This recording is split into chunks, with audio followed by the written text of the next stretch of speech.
Bismillahirrahmanirrahim. Assalamualaikum warahmatullahi wabarakatuh. Rekan-rekan mahasiswa semester 7, hari ini kita akan melanjutkan perkuliahan di pertemuan ke-6 pada mata kuliah Statistika Pendidikan. Hari ini kita akan belajar bagaimana cara menguji sebuah instrumen itu bisa digunakan atau tidak. Ada beberapa hal yang perlu diperhatikan ketika kita akan melakukan sebuah penelitian. Penelitian kita akan dianggap valid, penelitian akan dianggap absah ketika instrumennya, alat-alatnya sudah diuji terlebih dahulu, instrumennya tepat atau tidak, valid atau tidak, reliable atau tidak, dan seterusnya. Oke. Di slide bahwa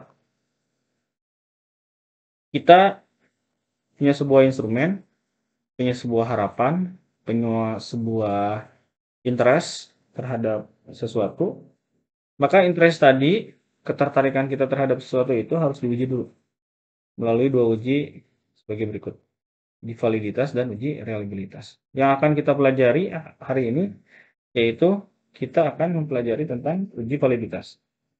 Oke. Uji validitas itu dibagi dua, ada validitas eksternal, kemudian validitas internal. Oke. Validitas berasal dari kata validity, artinya ketepatan atau kecermatan. Valid dalam bahasa Indonesia juga bisa dikatakan sebagai sahih. Ya, contoh, ketika kita akan mengukur panjang, maka alat ukur yang tepat yaitu meteran. Kita bisa menentukan meteran itu ketika kita sudah menguji bahwa meteran ternyata alat yang paling tepat, alat yang paling valid untuk mengukur panjang. Begitupun ketika kita akan mengukur berat. Timbangan adalah salah satu alat yang digunakan untuk mengukur berat secara valid, dan seterusnya. Seperti yang sudah saya singgung sebelumnya, validitas itu ada dua menurut Sugiono. Ada validitas dalam atau internal maupun eksternal. Hanya dalam praktiknya, validitas itu ada tiga, ada validitas isi, konstruk, dan kriterium. Validitas isi itu contohnya kita akan mengukur tingkat pengetahuan ibu mengenai gizi balita. Berarti ketika kita akan mengetahui pengetahuan ibu, berarti kita harus membuat sebuah alat. Alatnya berupa pertanyaan. Kumpulan pertanyaan yang valid dinamakan kuesioner. Ya. Ada istilah lain kemudian validitas kriterium. Misal ketika kita akan masuk ke perguruan tinggi yang favorit misalnya ya, nanti kita disediakan sebuah tes, maka nanti kriterianya nilai tinggi ketika tes masuk itu ternyata akan berdampak ketika kita berkuliah sampai dengan lulus, sampai dengan selesai, nilainya bagus, jadi berkorelasinya bagus. Oke. Kemudian validitas MIPA, ketika kita akan mengukur contohnya perilaku membuang sampah, padat, dikonsulkan dengan para ahli perilaku sehat dan seterusnya. Ya, oke. Dalam uji validitas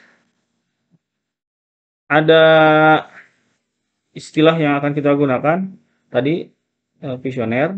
Kuesioner itu adalah salah satu instrumen yang bisa membawa kita dalam proses pengumpulan data yang kita butuhkan.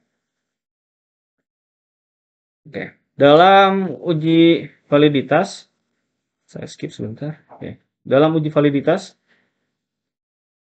ketika kita menyusun instrumen, yang pertama yang harus kita lakukan adalah menentukan kriteria, menentukan skala.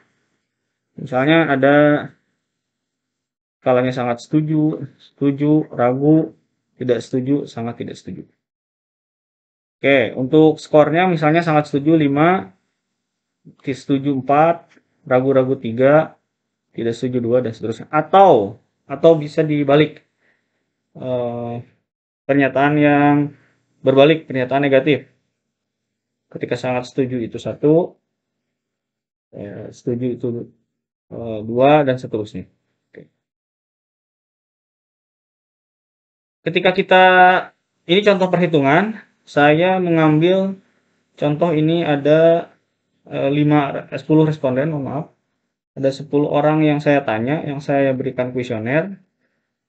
Ketika penentuan responden diharapkan bisa secara random, tidak kita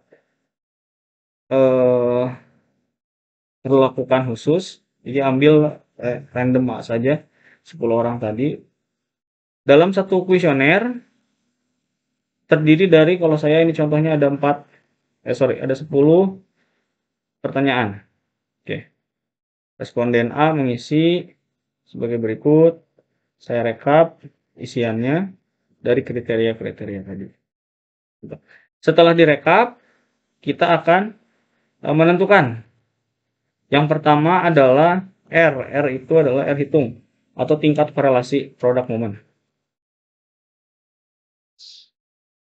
Ini kalau lihat di rumus, ketentuannya memang rumit. Kita nanti akan menggunakan alat bantu, ada 2. Yang pertama ada Microsoft Excel untuk menguji validitas. Yang kedua ada SPSS. Oke. Yang akan kita cari tentang R hitung. Kemudian ini tadi didapatkan sedemikian. Yang kemudian ada setelah R hitung,